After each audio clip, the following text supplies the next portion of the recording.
एक बार की बात है, एक छोटे से गांव में एक किसान रहता था। उसका नाम रामू था। रामू बहुत मेहनती था और अपनी खेती में बहुत लगाव लगाता था। उसकी पत्नी का नाम रानी था। वे दोनों बहुत प्यार से रहते थे और एक दूसरे की सहायता करते थे। गांव के पास एक पुराना जंगल था जहां पर एक चुड़ैल रहती थी। लोगों का कहना था कि चुड़ैल रात में बाहर निकलती थी और उनका जंगल में भयंकर दंड बरपाती थी। लोगों को इससे बहुत डर लगता था।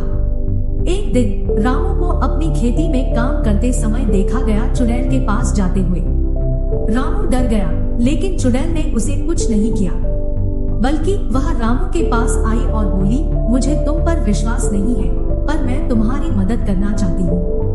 रामू हैरान हुआ और पूछा, लेकिन आप तो चुड़ैल हो, क्या मैं आप पर विश्वास कर सकता हूँ? चुड़ैल ने अपना सौंदर्य रूप छोड़कर एक साधारण महिला का रूप धारण किया और कहा, मैं एक चुड़ैल हूँ, लेकिन मैं इस जंगल की सभी पशुओं और पेड़ पौधों की माता हूँ। ग्रहण के दिन मुझे शक्ति की आवश्यकता होती है और मैं जंगल के लिए उसे प्राप्त करने के लिए यात्रा पर जाती हूँ। रामू ने चुड़ैल की बातों को सुना और विश्वास करने लगा।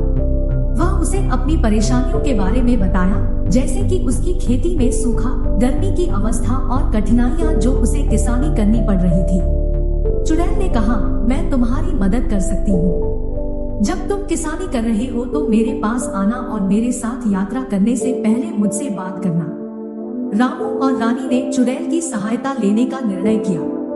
अब वे हर दिन चुड़ैल से मिलने जाते थे और अपनी समस्याओं को साझा करते थे। चुड़ैल उन्हें उपयुक्त सलाह देती थी और उन्हें खेती में सफलता मिलने लगी। इस तरह रामू और रानी की जीवन में खुशहाली लौट आई। वे खेती में सफल हुए और उनकी आय बढ़ गई।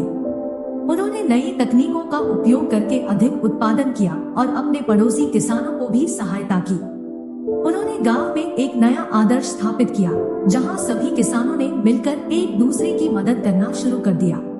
चुड़ैल ने उन्हें वादा किया कि वह अब भी जंगल की रक्षा करेगी और उनकी खेती को सदैव सुरक्षित रखेगी। रामू और रानी धन्य हो गए और चुड़ैल को अपने जीवन का अमूल्य अंग मानने लगे। इस कहानी से हमें यह सीख मिलती है कि हमेशा लोगों के बारे में गलत धारणाओं में ना पड़े और दूसरों की मदद करने का संकल्प लें। सहयोग, विश्वास और समर्पण के साथ हम सभी अपने लक्ष्यों को प्राप्त कर सकते हैं और एक खुशहाल जीवन जी सकते हैं।